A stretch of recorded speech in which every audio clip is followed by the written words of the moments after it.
The worst part wasn't seeing him again. The worst part was that Maisie had spent 3 years convincing herself she wouldn't care if she did.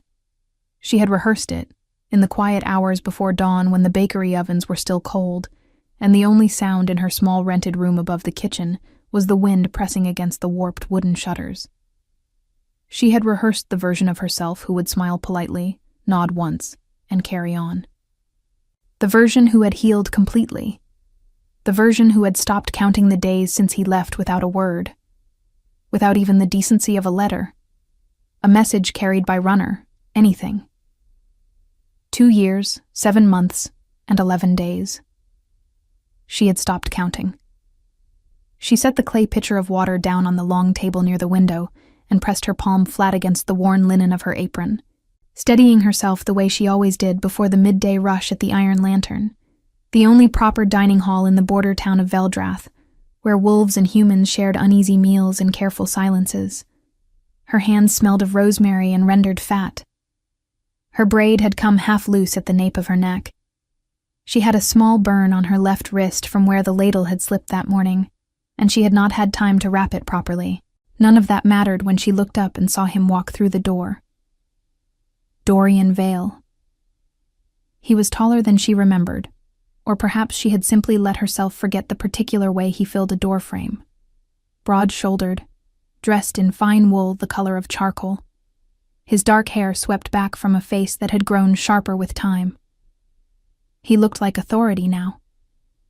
He looked like someone who had learned, in the years since Veldrath, how to wear power without apology.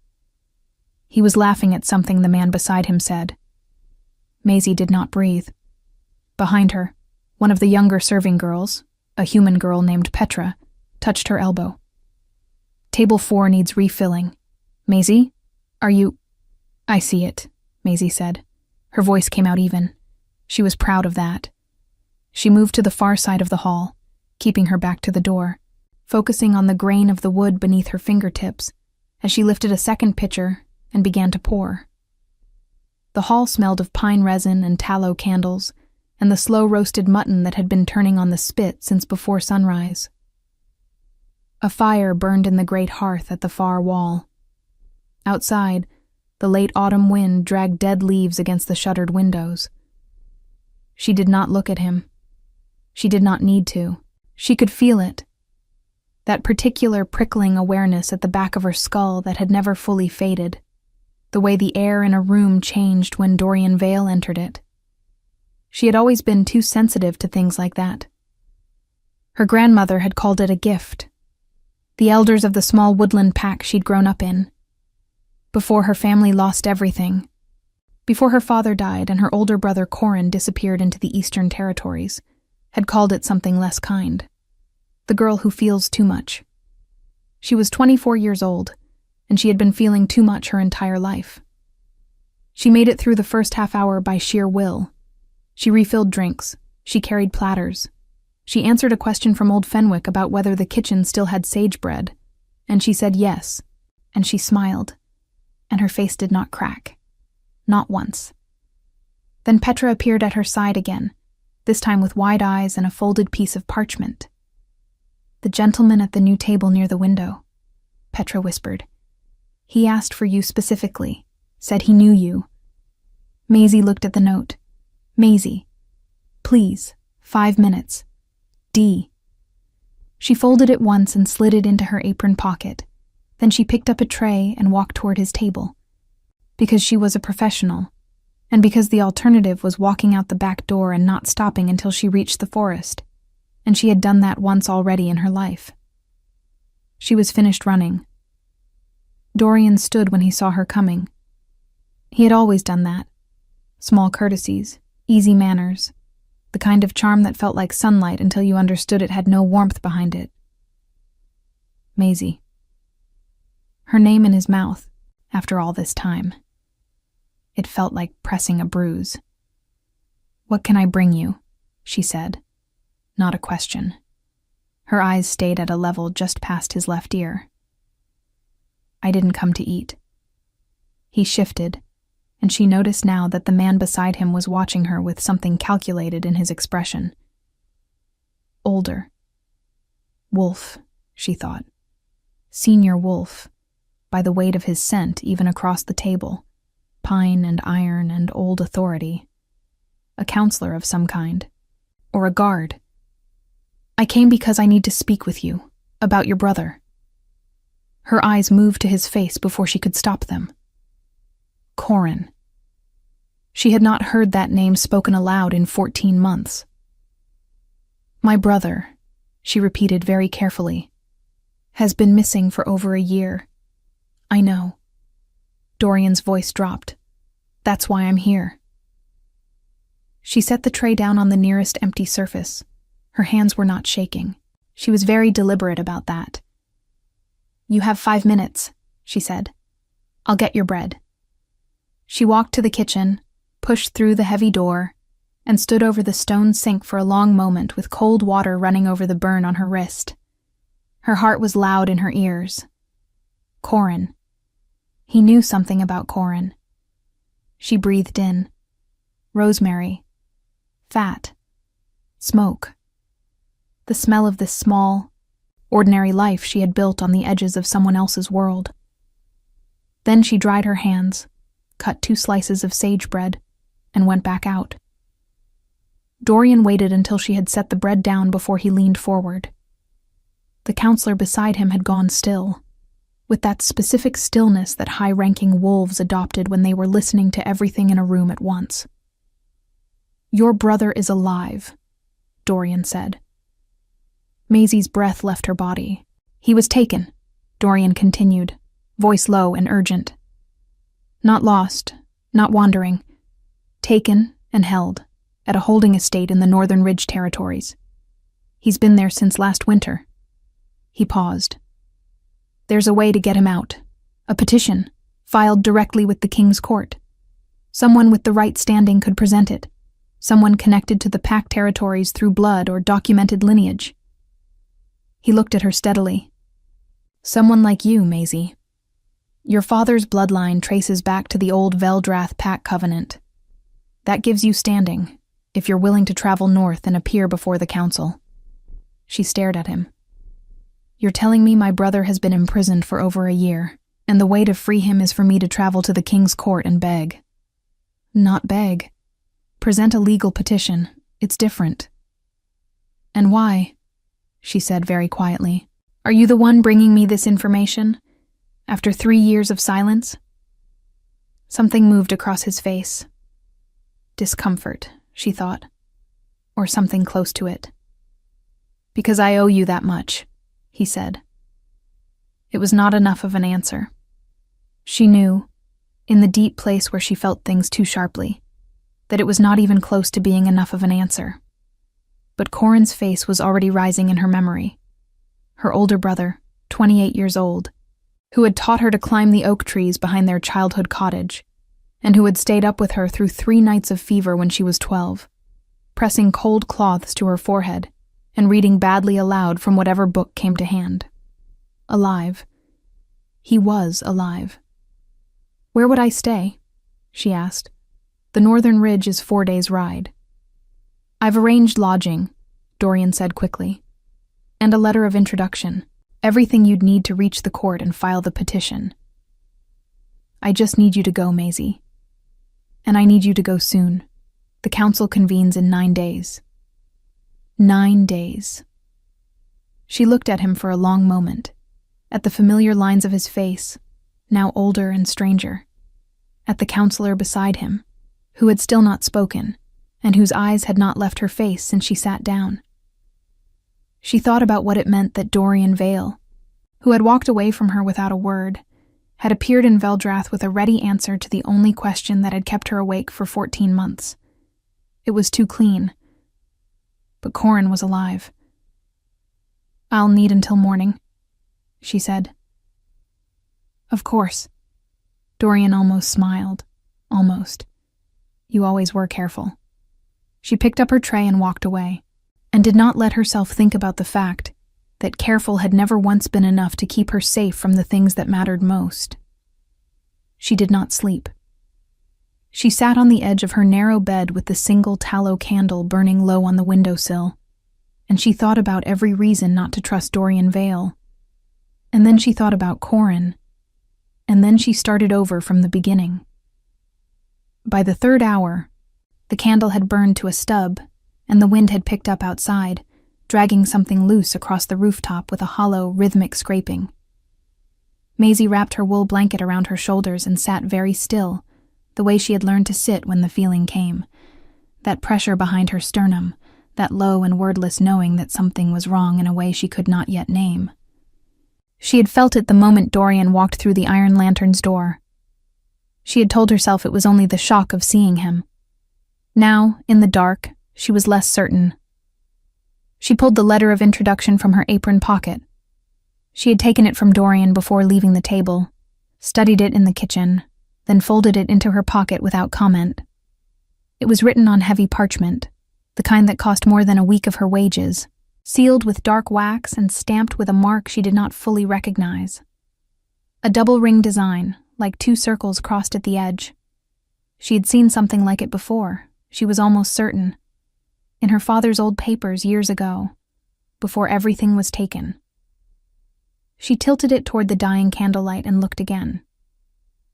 Border acquisition seal. Her father had warned her about those.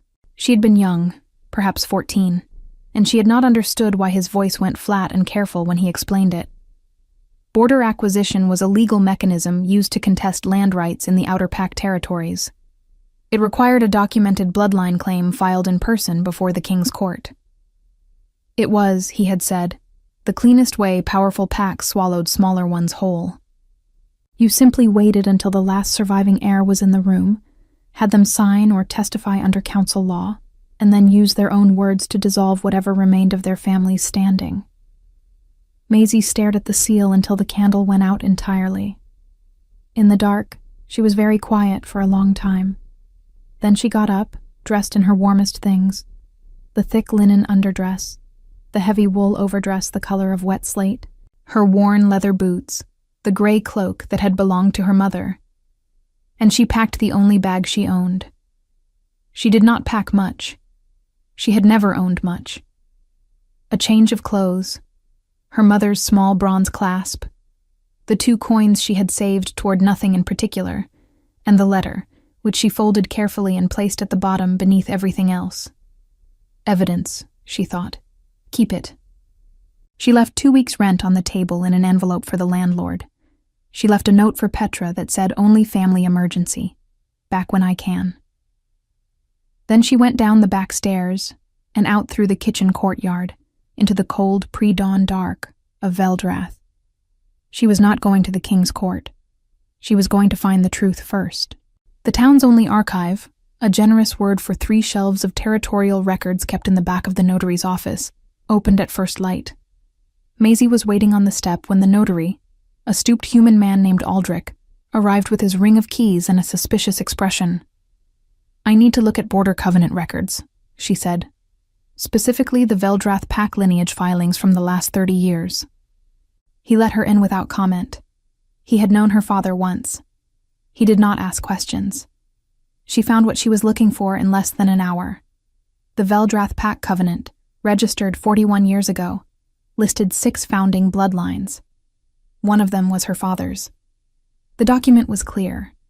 If no living heir appeared before the king's court to reaffirm the claim within 3 years of the last registered holder's death, the land and title rights reverted to the nearest high-ranking pack with territorial adjacency.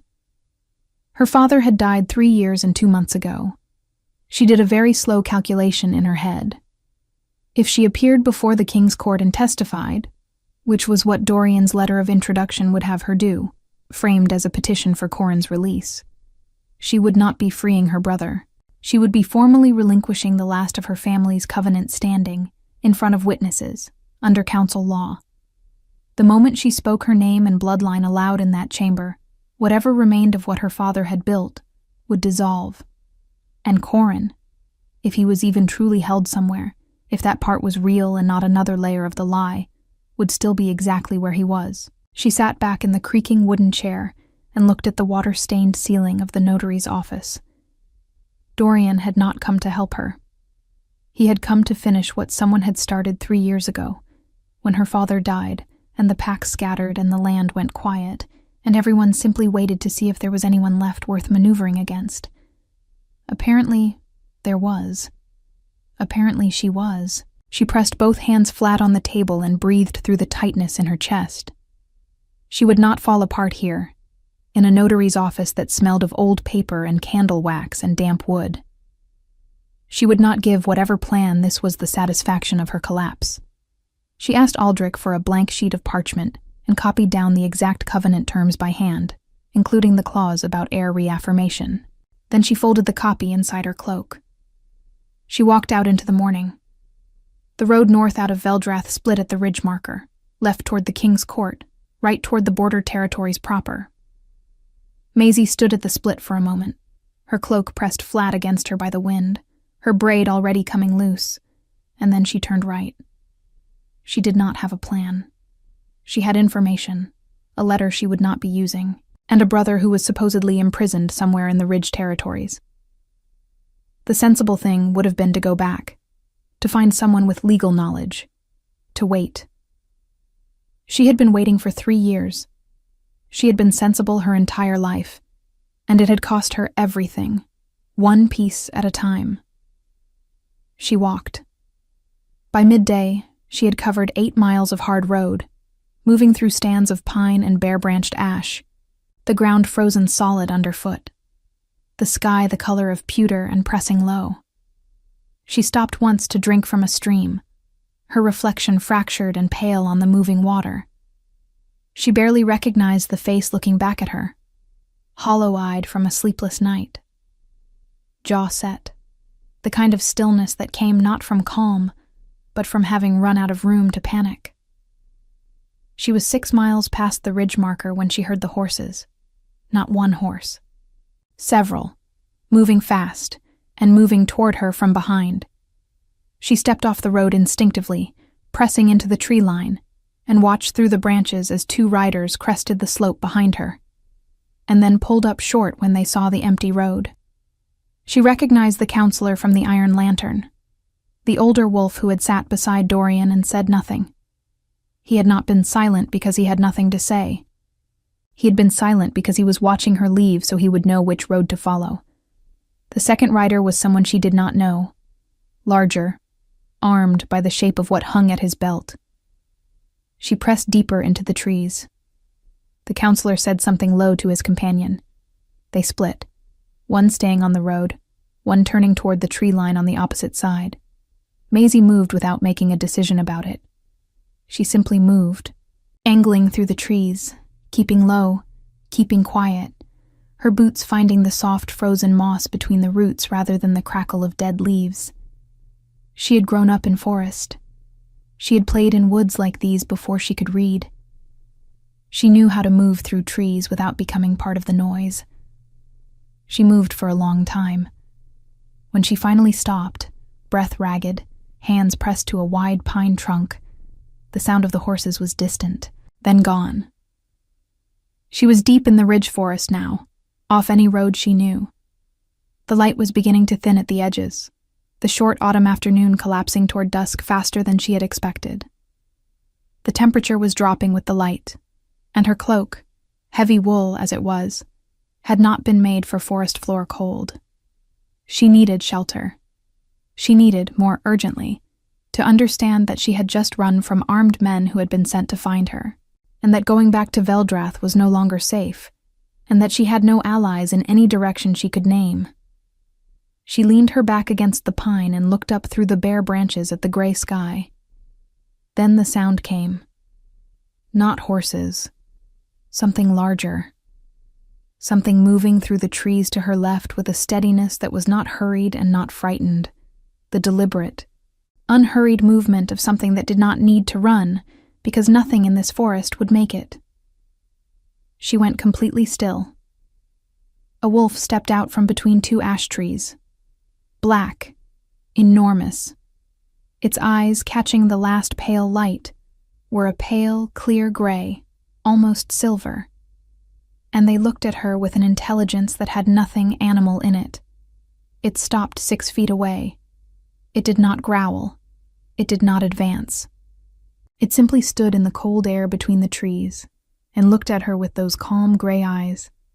And Maisie, who had spent her whole life feeling things she could not explain, felt something shift in the deepest part of her chest. Not fear. Something she had no name for.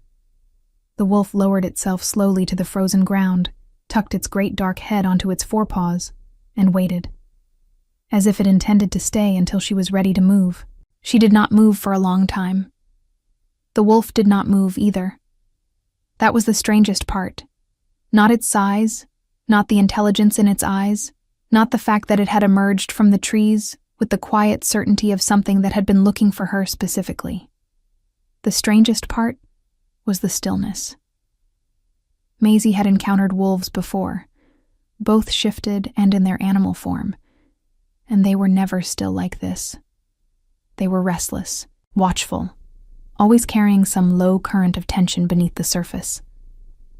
This one lay on the frozen ground with its great head on its forepaws, and breathed slowly, as though it had nowhere else to be, and no concern in the world except to remain exactly where it was. She kept her back to the pine tree. The bark was rough through her cloak, grounding. "I'm not going to pretend I'm not afraid of you," she said, because silence felt more dangerous than speaking. Her voice came out steadier than she expected. "But I'm also not going to run, if that's what you're waiting for." The wolf lifted its head and looked at her. "I have nowhere particularly safe to run to," she added. So. Something shifted in those gray eyes. If she had been the kind of person who let herself believe impossible things, she might have called it acknowledgement. Then the wolf rose, turned, and walked 3 paces deeper into the trees. It stopped, looked back at her. She understood the gesture. She was not sure whether that understanding frightened her or not. She pushed off from the pine tree and followed. It led her for nearly a mile through the darkening forest, moving at a pace she could match, never getting so far ahead that she lost sight of the black shape between the trees. The cold had settled completely now, the kind that got into the joints and stayed, and Maisie's breath came in small, white clouds that dissolved into the dark air around her. She focused on the sound of her own boots on the frozen ground, and did not think about armed riders or covenant seals or the particular expression on Dorian's face when he'd said, "I owe you that much," as though debt were the same thing as decency. The trees thinned. A structure appeared, a hunting lodge, long and low, built from dark timber with a stone foundation, and a chimney from which a thin thread of smoke was rising. Firelight in the single front window. A horse tied under the shelter of the eave, already blanketed against the cold. The wolf stopped at the tree line. Maisie stopped beside it. The lodge door opened before she could decide anything. A man stepped out onto the narrow porch, and even in the poor light, even with the distance between them, she felt the change in the air the same way she always felt things, before her mind had caught up with her instincts. He was tall, dark-haired, with long braids pulled back from a face that was all sharp angles and careful attention. He wore a leather chest harness over a dark tunic and a fur-lined cloak across his shoulders, and he moved with the particular economy of someone who had spent a long time learning not to waste motion. He looked at her across the clearing with pale gray eyes. The same gray she had just been looking into, she realized, with a jolt that went straight through her sternum. The wolf at her side exhaled slowly. Then it was simply gone. Not fled, not retreated, simply no longer there. The space beside her was empty. The man on the porch had not moved. "You're cold," he said. Not a question. His voice was low and even, carrying easily across the clearing without effort. "There's a fire. You're welcome to it." Maisie did not move. "I don't know you." "No," he agreed. "You were following me. Your wolf was following me." A pause. "My wolf was making certain you didn't freeze to death in the ridge forest alone after dark," which seemed like a reasonable precaution given the circumstances. "And what circumstances are those?" He looked at her for a moment. "2 armed men were tracking you on the North Ridge Road. I redirected them." He said it the way someone might say I moved the furniture, as a simple fact, without decoration. You can come inside or you can stand in the cold and distrust me from a distance. I won't force either outcome. She stood in the cold for another full minute. Then she walked toward the lodge, because she was practical above all things, and because the temperature was dropping fast enough that principle was becoming a luxury she could not afford. The inside of the lodge was sparse and clean. A long table, 2 chairs, a fireplace with a good blaze already built, a wool blanket folded over the back of a chair, maps on the table, held flat at the corners by an ink pot, a compass, and a short-handled knife. The room smelled of wood smoke and pine resin and leather, and underneath that, something else, a clean, cold scent like air before snowfall, that she couldn't quite place. The man followed her inside and stayed near the door, leaving the space of the room between them. He did not move to close the distance. He simply stood, his cloak across his arm now, and let her look around without comment. She looked at the maps first. Northern Ridge territories, clearly marked. Borderlines she recognized from the Covenant records she had copied that morning. And there, circled in dark ink, a location on the far eastern edge of the ridge, labeled in a hand she did not know. Holt Crossing. Active holding. Her throat tightened. What is that? He looked where she was looking. A private estate that has been operating outside council oversight for approximately 14 months. His tone did not change. Used primarily for holding individuals whose presence is inconvenient to certain parties with territorial interests. 14 months. The same length of time Corin had been gone. She turned to look at the man directly for the first time. Who are you? He met her eyes without hesitation. Caius. The name landed with a weight she didn't immediately understand. Then her mind caught up with her instincts, the way it always did slightly too late, and she went very still. Caius. She had never seen him before. She had never been anywhere near the King's Court, or the High Territories, or any of the places where his name would have been spoken aloud in her presence. But she knew the name the way everyone in the Pack Territories knew it, not from meetings or ceremonies, but from the low, careful way adults said it when they thought children weren't listening. From the particular silence that followed it in rooms full of wolves. The AlphaKing. She took one step back, purely by reflex. Something moved across his face. Not offense, not amusement. Something quieter than either. I'm not going to ask you to kneel, he said. Or to be less afraid. Both seem unreasonable given the evening you've had. She stared at him. Why are you in a hunting lodge on the Northern Ridge? Because the Northern Ridge is where my investigation has led me, he said simply. There is a network of illegal holding arrangements operating across the border territories. I've been tracing it for 7 months. It leads, consistently, back to a group of senior Pack counselors who have been using border acquisition law to quietly absorb smaller Pack territories. He paused. Your family's Covenant land is the most recent target. Maisie felt the shape of it click together in her mind.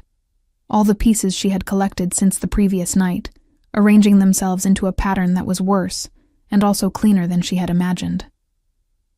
Dorian Vale, she said. Is a collector, Caius said.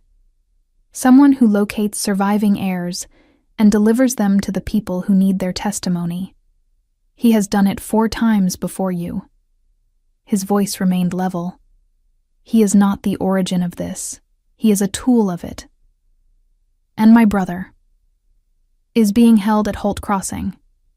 I have confirmation of that from 2 independent sources. He looked at her steadily. He is alive, and he has not been harmed. He is leverage, kept available in case direct coercion of the heir became necessary. She sat down in the nearest chair without deciding to. Her legs had simply made that choice for her. She pressed both hands flat on her knees and looked at the fire and thought about Corin, 28 years old, held somewhere in a stone building on the eastern ridge for 14 months because she was the heir, and he was the way to move her. I copied the covenant terms this morning, she said, her voice coming out distant and even. Before I left Veldrath. I have the document. A brief silence. That was careful thinking. It means I haven't relinquished anything yet. They needed me in front of the council to do it legally. She looked up at him. So they have no legal ground yet. Correct. Which means there's still time to file a counterclaim. An heir reaffirmation, rather than a dissolution. If I appeared before the council myself, with documented evidence of the illegal holding arrangement, with Corin present. She stopped. That requires getting Corin out first. Caius looked at her for a moment, with those gray eyes that had been watching her. She now understood, since well before the forest. Yes, he said. It does. She looked back at the fire. The logs shifted and settled, sending a brief shower of sparks up the chimney. Outside, the wind moved through the pines with a long, low sound like breathing. She had come north with nothing. No plan, no allies, no certainty beyond the knowledge that she would not let herself be used. And somehow she had ended up in a hunting lodge on the ridge with the AlphaKing, a circled location on a map, and the precise shape of everything that had been done to her family laid out in plain language. She did not trust him yet. She was not sure trust was something she had left in any quantity. But she understood, with the same instinct that had never once steered her wrong, even when she'd refused to listen to it, that the man standing across this firelit room was not Dorian Vale. He had not promised her anything easy. He had not smiled to put her at ease. He had given her information and left her to draw her own conclusions, and he had stayed near the door. Tell me, she said finally, what getting him out would require. Caius moved to the table, turned the map so she could see it clearly, and began to talk. She listened to every word. She did not sleep that night either, but it was a different kind of wakefulness.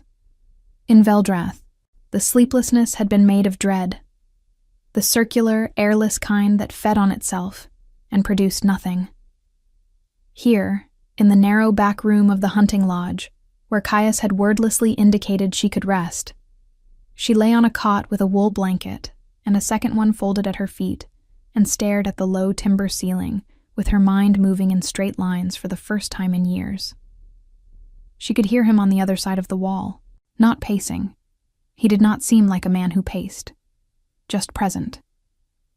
The occasional sound of a chair shifting, the soft drag of parchment across the table, the quiet of someone who was also awake and also working, and did not require silence to be acknowledged. She had studied the map for 2 hours before he suggested she rest. She had asked questions, specific, practical ones, and he had answered each of them without impatience and without the faint condescension she had braced for. He had shown her the approach routes to Holt Crossing, the guard rotation schedules his sources had compiled, the location of the holding rooms in the eastern wing. He had explained that his 2 outriders, wolves she had not seen but whose presence she had registered as a faint shift in the air outside, had been watching Holt Crossing for 3 days. Why?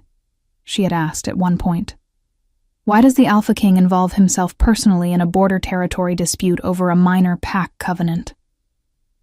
He had been quiet for a moment. Not evasive. Thinking, she had decided.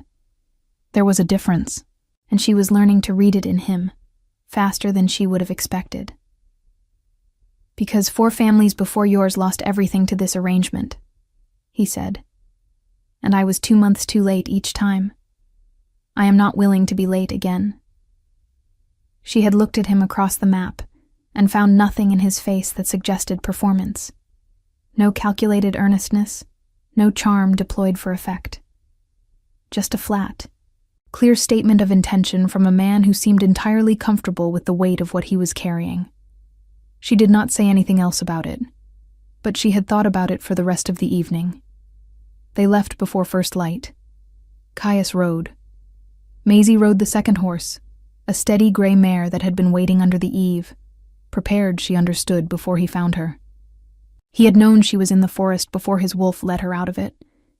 She filed that away without comment. His two outriders materialized from the trees as they reached the road. Both wolves, both in human form, both armed and moving with the same quiet economy she had come to associate with Caius himself. He introduced them only as Brennan and Fife. They acknowledged her with brief nods and asked no questions. She appreciated that more than she could easily say. The ride to Holt Crossing took most of the morning. The road climbed steadily into the eastern ridge, the pines growing denser and darker, the frost heavier on every surface. They spoke little. Caius rode slightly ahead, and she found herself watching the set of his shoulders against the gray sky, the particular stillness he carried even in motion, as though the world's turbulence simply did not reach him. She thought about Dorian, about the way she had once interpreted his easy manner as strength, when it had in fact been the opposite. The smoothness of someone who had never needed to develop anything deeper because charm had always been sufficient. She thought about the 3 years she had spent in Veldrath, remaking herself into someone practical and contained and self-sufficient, and how the sight of him in a doorway had still, for one unguarded moment, made her forget everything she had rebuilt. She was finished with that. Whatever shape grief had taken over Dorian Vale, she had buried it in the notary's office the moment she understood what the border acquisition seal meant. What remained was something cleaner and harder. Not hatred. She did not have the energy for hatred, simply a closed door. Ahead, Caius slowed his horse and raised one hand. Everyone stopped. He turned in the saddle and looked at her, his voice dropping to carry only as far as she was. The estate is a 1/4 mile through those trees. The eastern holding wing is here. He indicated a point on the small folded map he drew from his cloak. Ground floor, 3 rooms, iron-barred windows. Brennan and Fife will approach from the north to draw the guards to the main gate.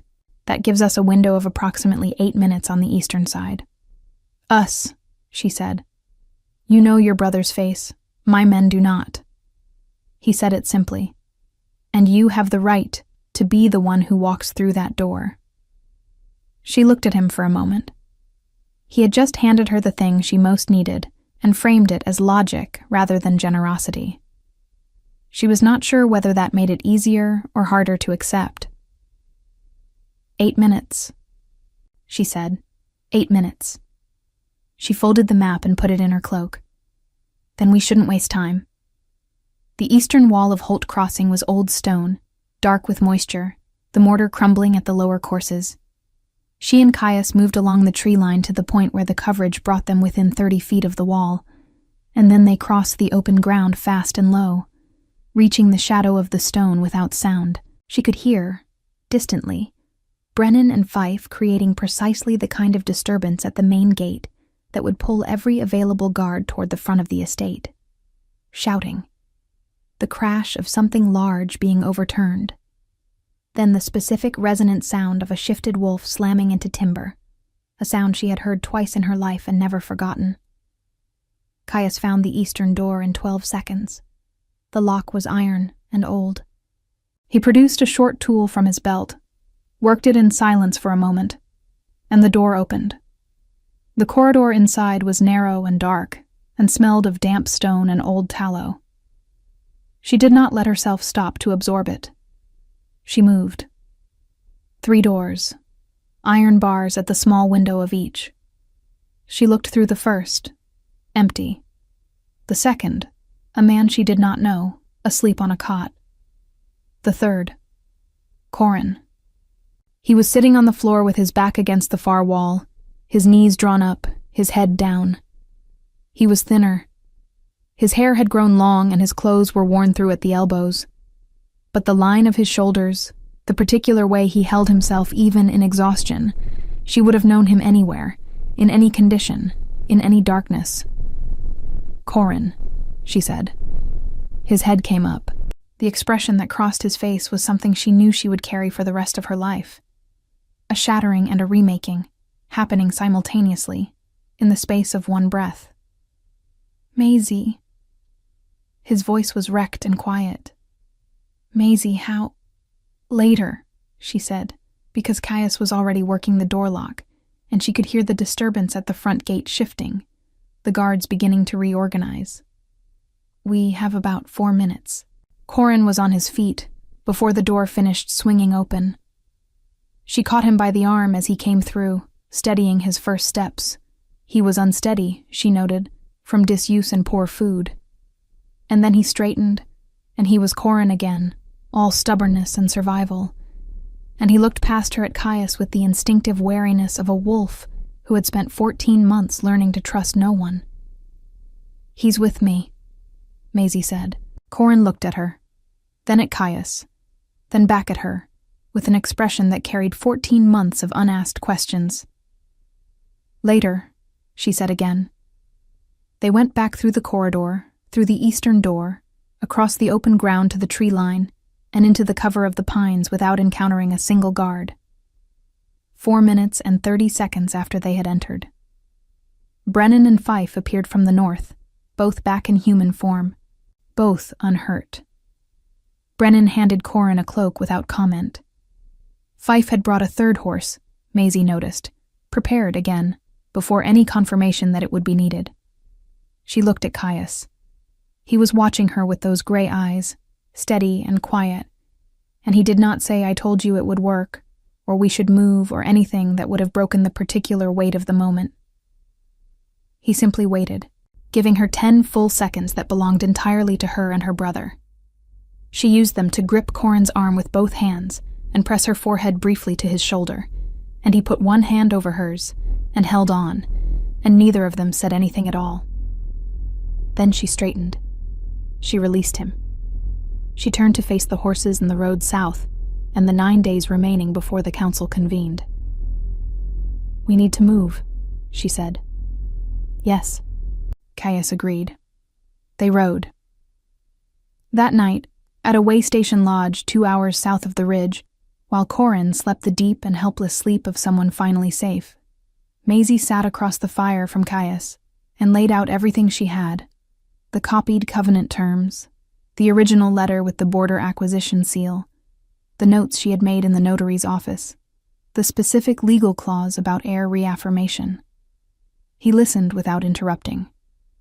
He read each document carefully, in order. When he finished, he set them on the table between them and looked at the fire for a moment. "If you appear before the council as the living heir and file the reaffirmation," he said, "and present the evidence of the illegal holding arrangement simultaneously, the testimony about Corin, the acquisition seal, the documented coercion attempt, the council has no legal ground to deny it. The councilors involved will contest it. They are welcome to contest it from a position of having been exposed for running an illegal holding estate and orchestrating the coercion of a covenant heir." He looked at her. "There are 4 families before yours who can testify to the same pattern. I have been collecting those accounts for 7 months. She looked at him across the fire. "You've been building a case." "Yes. And my family's covenant was the last piece. Your presence before the council, with your brother, with the evidence intact, closes the case." He paused. "You are not a piece, Maisie. You are the person this was done to. That is different." She held that for a moment. The fire crackled and shifted. Outside, the wind moved through the trees with that long, low sound she was beginning to associate with the ridge, like the land itself breathing. "After the council," she said carefully, "what happens to the covenant land? It is reaffirmed in your name and your brother's. What you do with it after that is yours to decide. And the councilors will face council tribunal." His voice did not change, but something in it settled into a weight that left no room for doubt. All of them. She thought about Dorian Vale, about the particular economy of destruction he had participated in. Not the architect. She had accepted that, but not innocent either. A willing instrument is still an instrument of harm. Dorian Vale, she said. Will be called to testify before the tribunal, Caius said. His cooperation determines what follows. She nodded. Once. That was enough. She did not need to be the one to dismantle him. She simply needed it done. She gathered the documents and folded them back into her cloak. Her hands were steady. She noticed that with a quiet kind of satisfaction, the steadiness she had been building, one careful day at a time in Veldrath, finally feeling like it belonged to her, rather than just something she was performing. Caius, she said. He looked at her. Thank you. She said it plainly, without softening it or complicating it. Not for the rescue specifically, for the way you explained things, for not deciding what I needed before asking. He was quiet for a moment. Then, you thought clearly under pressure tonight. You remembered the corridor layout from the map without referencing it once. She almost smiled. That's not the same as a thank you. No, he agreed. It isn't. A pause, brief and careful. You're welcome, Maisie. She looked at the fire. He looked at the fire. Outside, the wind settled into quiet. The King's Court sat at the heart of the Northern Territories like a stone fist, massive, gray, unapologetic, its towers rising above the surrounding forest land with the particular arrogance of something built to last longer than the people inside it. Maisie had imagined it. In the abstract way she had imagined most things beyond Veldrath's borders, as distant and unreachable.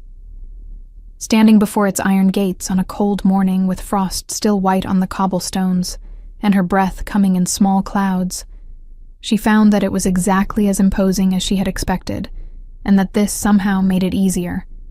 She had stopped being frightened of things simply because they were large. Corin stood beside her, dressed in clothes Brennan had produced from somewhere. Dark wool, clean, well-fitted enough. He had slept for nearly 12 hours at the way station, and had eaten properly for the first time in 14 months, and had spent the 2-day ride south asking careful questions that she answered as fully as she could, and listening to the parts she couldn't answer with a patience that reminded her painfully of their father. He had not broken down. He had not raged. He had gone very quiet in the particular way that meant he was thinking, and she had let him think, and by the time they reached the court's outer road, he had told her, simply and without drama, that he was ready. She believed him. Caius had ridden slightly ahead, as he had for most of the journey, but he slowed now and came level with her at the gate. He looked at her, a brief and steady glance that asked a question without words. She gave him the smallest nod. He turned and spoke to the gate guard, and the iron doors opened. The council chamber was a long room with a vaulted stone ceiling and tall windows that admitted pale winter light in long rectangles across the floor. 6 council seats lined the far wall, all occupied. At the center of the room, a standing space marked in the old tradition, with a circle of dark stone set into the pale floor. The place where those who came to testify stood. Maisie walked to the circle and stood in it. She was aware of the room the way she was always aware of rooms. The smell of it first, old stone and beeswax, and the faint metallic cold of iron sconces. The weight of the ceiling, the quality of the silence, which was the specific silence of people who were accustomed to deciding things and were waiting to do so again. She was also aware that 3 of the 6 council members had gone very still at the sight of her, in the way that people go still when they see something they were not prepared for. She recognized one of them, the older counselor from the Iron Lantern, the one who had sat beside Dorian and watched her leave, so he would know which road to follow. He recognized her too. She could see it in the way the stillness reached his face, a half-second after it reached his hands. She looked away from him and addressed the council head, an older woman with silver-streaked hair and the unhurried manner of someone who had presided over this room for a very long time. "My name is Maisie Voss," she said. "My father was Aldrin Voss, registered holder of the Veldrath Pact Covenant. I am his surviving heir, and I am here to file a reaffirmation of that covenant under Article 9 of the Territorial Charter." She reached into her cloak and placed the copied covenant terms on the clerk's table to her right.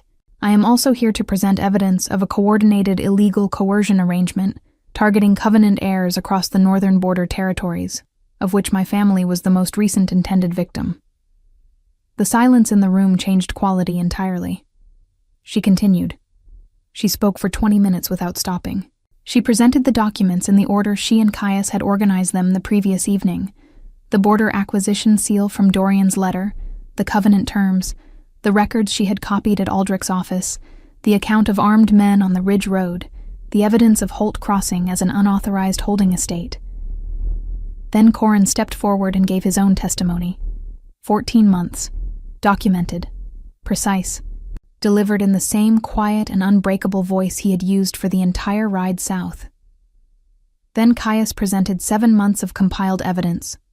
4 families, 4 dissolved covenants, 4 sets of legal testimony gathered across the territories, all pointing to the same network of counselors using the same mechanism to absorb land that did not belong to them.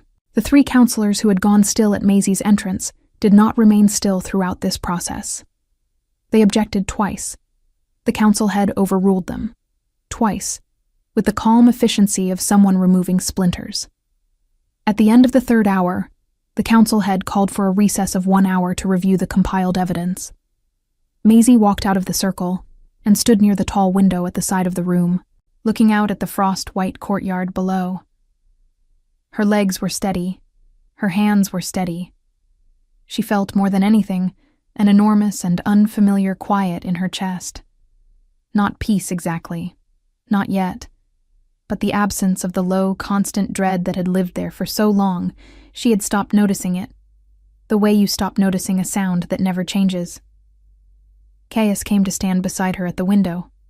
Not close. The appropriate distance of someone who was present without presuming. "You didn't look at your notes once," he said. "I didn't need to. I wrote them. I know what they say." She looked at the courtyard. "I've been carrying this for 3 years without knowing what it was. It turns out the shape of it was always the same. I just couldn't see it from inside." A brief silence. "What happens to the counselors?" she asked. "The tribunal convenes within the fortnight. The evidence is sufficient for formal charges on all counts: illegal detention, coercion of covenant heirs, unauthorized land acquisition, conspiracy." He paused. "The man from the Iron Lantern, Counselor Draven, has already asked to speak privately with the council head. That is what cooperation looks like when it comes. And Dorian was brought in this morning by Brennan and Fife. He is in a council holding room." Caius's voice remained even. "He has agreed to testify fully in exchange for reduced charges. His testimony corroborates everything you presented. He was, as we assessed, a collector, not an architect. He will face consequences, but not the same ones." She considered that. She had thought she might feel something more when the moment arrived, some release or satisfaction.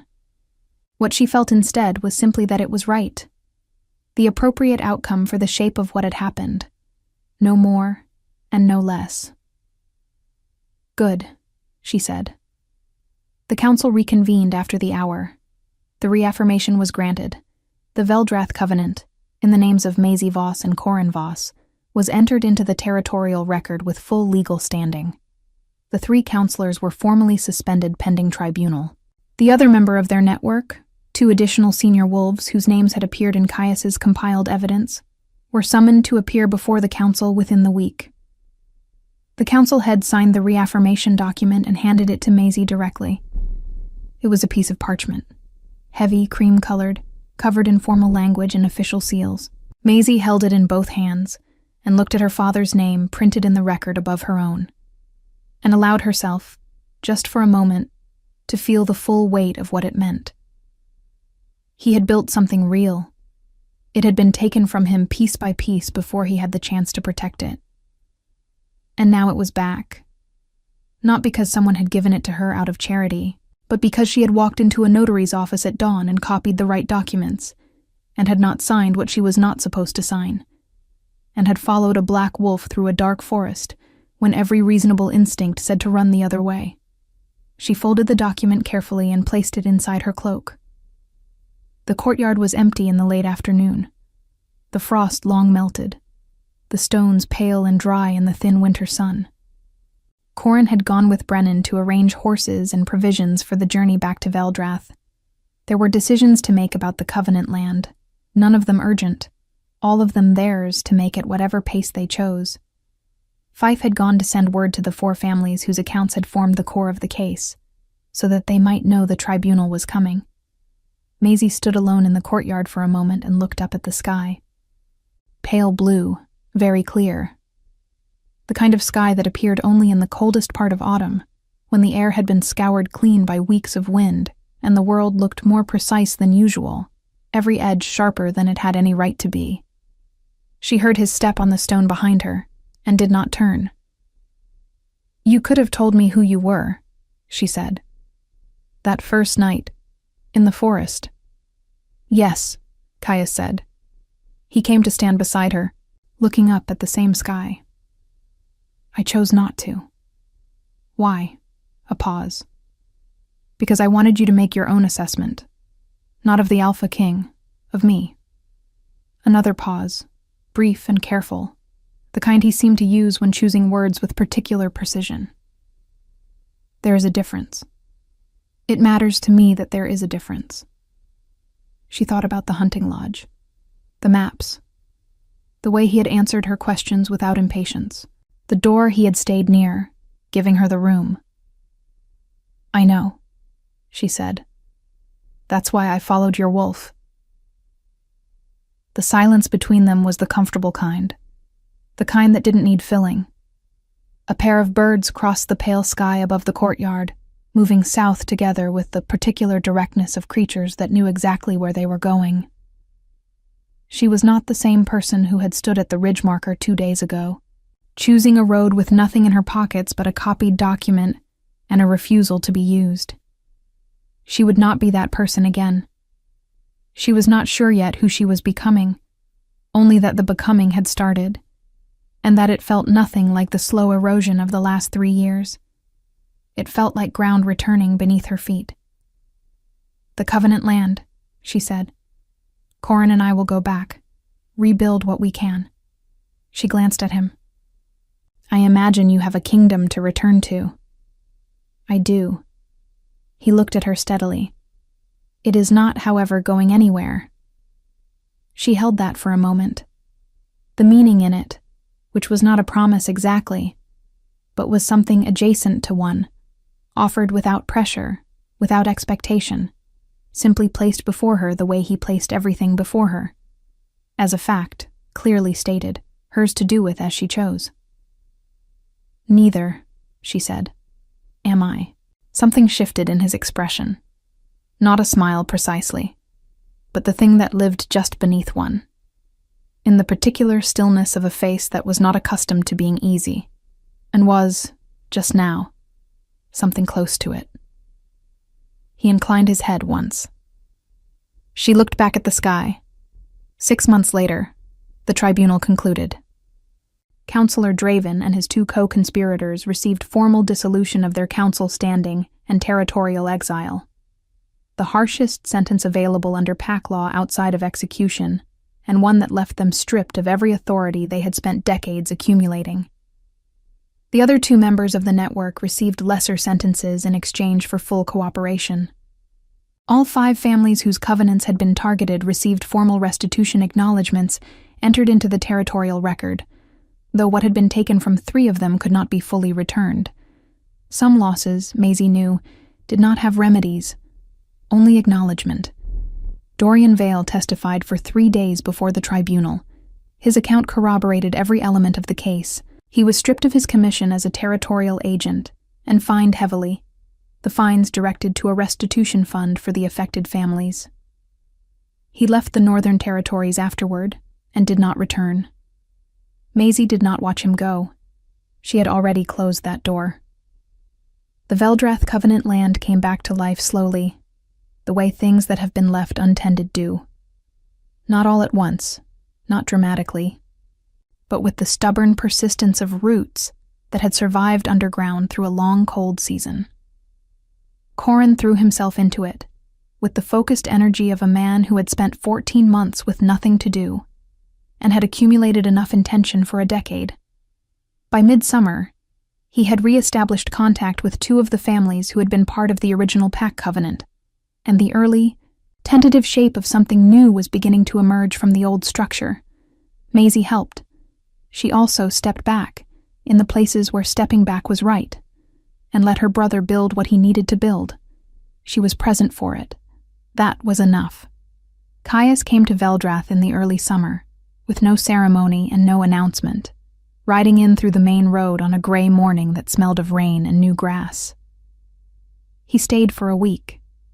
He and Corin spoke at length about territorial charter law and the restitution framework and the ongoing oversight measures that had been put in place to prevent the same network of abuse from reforming under new names. They also, she gathered from the 2 or 3 hours they spent simply sitting in the cottage garden with cups of cooling tea and no particular agenda, talked about other things. She was glad of that. On the last evening of that week, she and Caius walked the edge of the Covenant land together at dusk, the long grass moving in the evening wind, the sky going slowly through its colors above the tree line. He told her about the other families he was still working with, the longer task of rebuilding council accountability that would outlast any single case. She told him about the notary's office at dawn, the feeling of finding the right document, the specific clarity of understanding exactly what was being done to her, and deciding not to allow it. He listened the way he always listened, fully, without interruption, as though what she was saying was the only thing happening in the world. At the edge of the tree line, where the old oak her father had marked as the Covenant boundary stood in the dimming light, she stopped walking. "I spent 3 years in Veldrath making myself small enough to go unnoticed," she said. "I thought that was survival. I thought if I asked for nothing and needed nothing and occupied as little space as possible, whatever came next couldn't hurt me." He waited. "It turns out," she said, "that being unseen is not the same as being safe. It just means that when someone decides to use you, you've already done half their work for them." She looked at the oak tree. "I don't intend to make that mistake again." "No," he said quietly. "I don't think you will." She turned and looked at him in the last of the evening light. This man who had sent his wolf to find her in a dark forest, who had answered every question she asked without impatience, who had handed her the door of her brother's prison and said, "You have the right to be the one who walks through it." And she understood, with the same deep and wordless certainty she had always felt things, that what had been growing between them over these months was not something she needed to be afraid of. It was not the kind of thing Dorian Vale had offered her all those years ago. The warm and ultimately hollow promise of someone who would always choose convenience over constancy. It was quieter than that, and more durable. And it had been proven not in declarations, but in actions, one careful choice at a time. She did not say all of that. Some things did not require saying.